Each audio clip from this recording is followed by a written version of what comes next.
wateye haleluya inyenyeri y'abakaka. Profeti Imana ifite abantu. Wow, haleluya. Yesu yarakeneye abantu babiri gusa.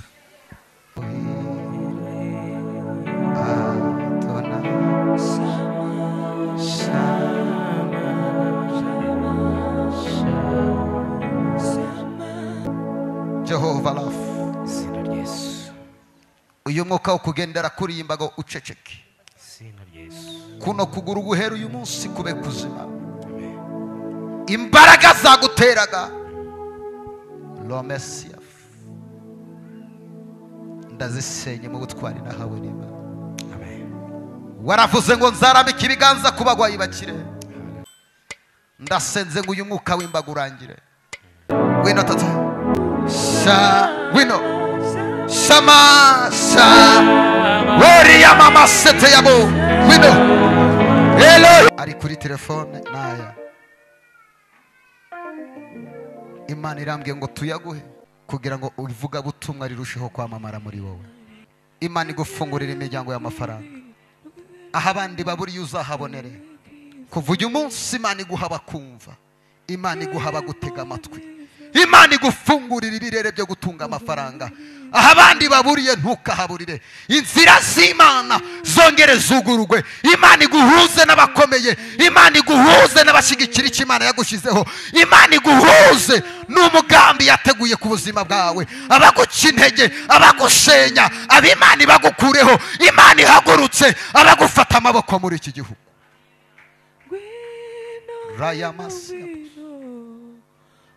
Imana iguhagurukirije abagufata amaboko, Imana ikurinze abaguca intege, Imana igiye gusohoza isezerano ryayo. Yesu yarakeneye umugabo witwa Yosefu. Yosefu ngo yari afite imva yacukuye, aravuga ati nimfa bazayimpambemo. Ngo amenye ko Yesu yapfuye, aravuga ngo ndayimutiza. Abantu baramubwira batari ko se ko yaguhenze, aravuga ati rega ntabwo nyimuhaye ni ukumutiza, ni iminsi 3 gusa maramo akansubiza ibyaje. Abantu baruhije ntabwo uzongera kubarusha, abakubeshejeho ntabwo bazongera kukubeshaho. Imana igiye kuguha imibereho yawe, Imana igiye kuguha ubuzima bwawe. Uyu mugabo Yosefu yarasobanukirwa, yari afite guhishurirwa. Yaravuze ati uyu mugabo ni ukumutiza kuko n'ubundi mu minsi 3 azagira gute, azazuka. Kane kwiteranya. Abantu baguhaye nice nikiza niba kure kure, Imana iguhaye abandi bantu. Ariko mwavuze ngo amina ko ngiye gusora. Undi mugabo wa kabiri ni umugabo witwa Simoni. Simoni ngo yari yigiriye mu kiraka arimo agenda, ngo abona Yesu yagwanye umusaraba inshuro 3, kandi Yesu ngo yari amaze kunanirwa kuri ya musaraba, ntiwari wumye neza, wari uremereye. Ngo araje aravuga ati nge mfite imbaraga nubwo ntabonetse mu biterane, nubwo kuwa kane najya mboneka kubera impamvu z'akazi. Wize uhaza abantu sinari impara, ariko numvisha amakuru yawe, ngo arambwira ngo ngiye kugutwaza. Imana igiye kuguha umuntu ugufasha aho wari unaniriwe. Niba wizera wavuze ngo haleluya y'imbaraga. Narivuze ngo Imana igiye kuguha Simoni uguteruza umusaraba wawe. Wari ugeze aho unanirirwa, wari ugeze aho birangiye, wari umaze kugwa. Abantu bahagaze bakureba bavuga ngo isoni zarabaze, bavuga ngo uzamwara. Ariko umva uko yavuze, yaravuze ngo umwami Imana izantabara. Nicyo gituma Dawidi aramwacira, aravuga ngo siko bizaba kuba mutegereza. Haleluya. Zaburi 36 aravuga ngo birashoboka ko umuntu yarararira. Buri ijoro rigira ibice 5. Ijoro rigira ibice 5. Hari icyo bita umugoroba, hari icyo bita akabwibwe, hari icyo bita ijoro, hari icyo bita igicuku, hari icyo bita umuseke, hari n'icyo bita urukerera.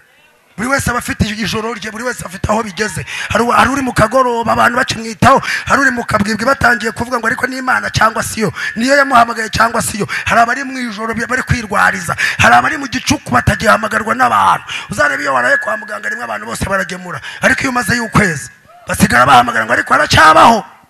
Aho rero bakurekuriye ni Imana izanye amaboko yo kugufata. Umva abantu bane ukeneye. Umuntu wa mbere ni umuntu umenya ubutunzi bw'Imana bukurimo. Vuga ngo ubutunzi bw'Imana bundimo. Dawidi yarebye Yonatani ngo abona akazaba umwami. Haleluya. Yonatani yarebye Dawidi ngo abona akazaba umwami, abwira se ngo reka yagusubirayo ahubwo tumwinjize bwami. Imana igiye kuguha umuntu ugufata akaboko akakugeza aho iwanyu batageze, aho imiryango itageze. Ariko mwakwakiriye muvuga ngo amina. Ngiye kwakira profeti.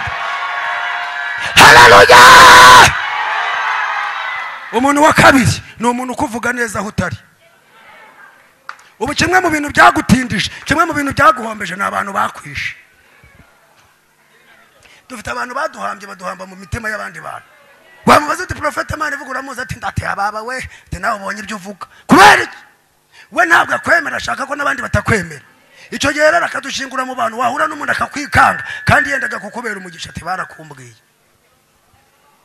Impamvu utararongorwa kandi ufite imyaka y'ubukure. Ubundi impamvu ebyiri zatuma utarongorwa ni ebyiri gusa. Iya mbere ni ukubura imineri, utarageza imyaka 21. Abantu bayirengeje bavuge ngo amen.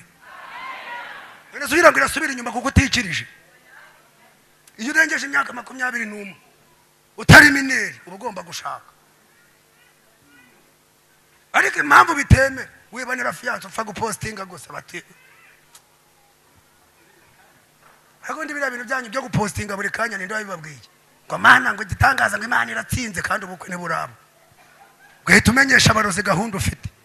Paulo yandikiye Abefeso ngo kuko tudacirana n'abafite inyama n'amaraso ngo ahubwo nabatware. Dufite abantu baturwanya ntacyo batwaye, bakakureba gusa bakumva barakwanze, bakumva utabaho, bakumva utakomera. Ariko umva ukuntu Bibiliya ivuga, iravuga ngo nubwo bimeze bityo nzi byo nibwira, nzi byo nibwira.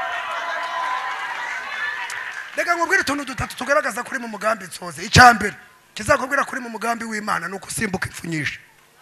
Impfu zingahe? Abantu basimbutse impfu bahaguruke batere haleluya 3 z'imbaraga.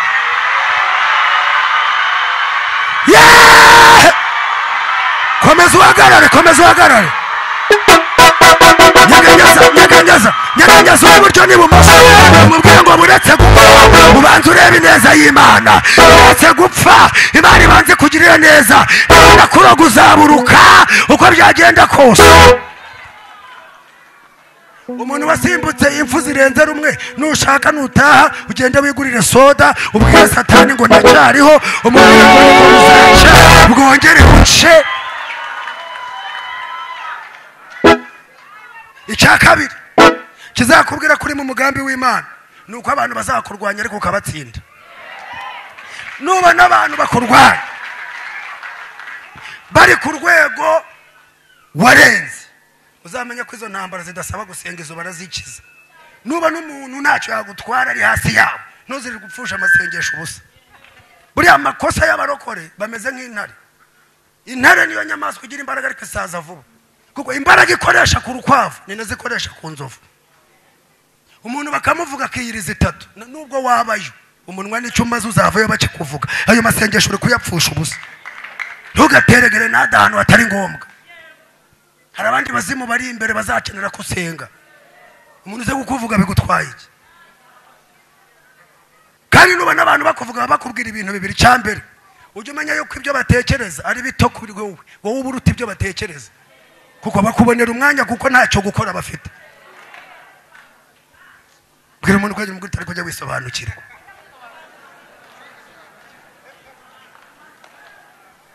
Zaburi ndirimba Siya Dawidi, Zaburi ndirimba Siya Asafu,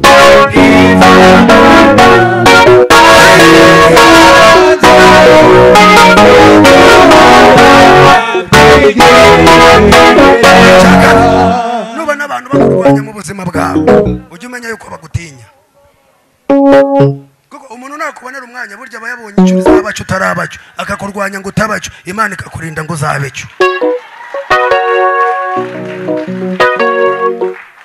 Imana iguha umuntu uzajya ukuvuga neza. Mugabo witwa Yohana yavuze Yesu neza, yaravuze ngo ngende babatirisha amazi ngo mwihane. Ntabwo ngo ariko inyuma yanjye hari umuntu undusha ubushobozi.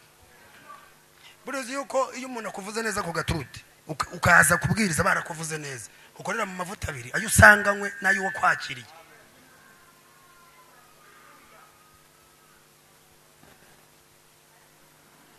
Umuntu wa gatatu ukeneye ni uwashoboye ibyo wenda gukora.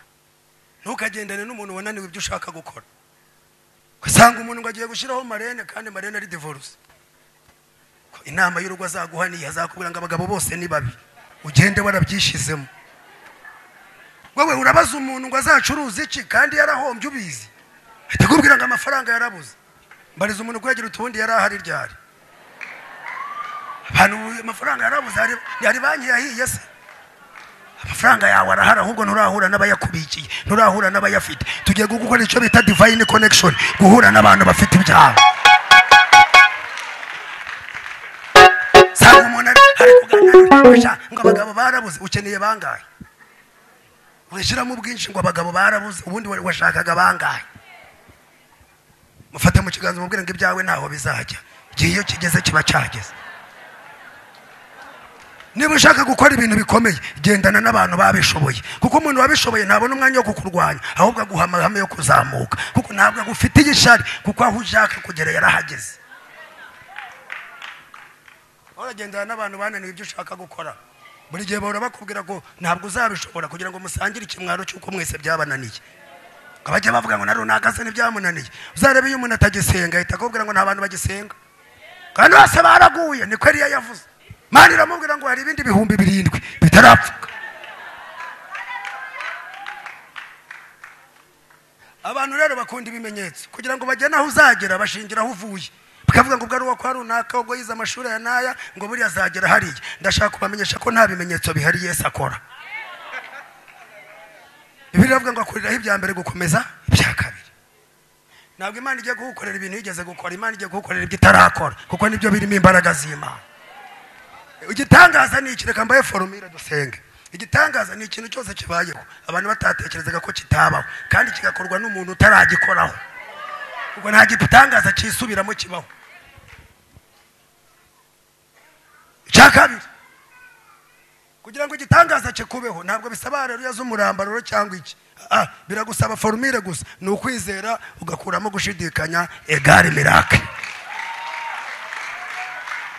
ni ibintu byoroshye pastor kubyumva kugira ngo igitangaza kibe ni ukwizera ukuramo gushidikanya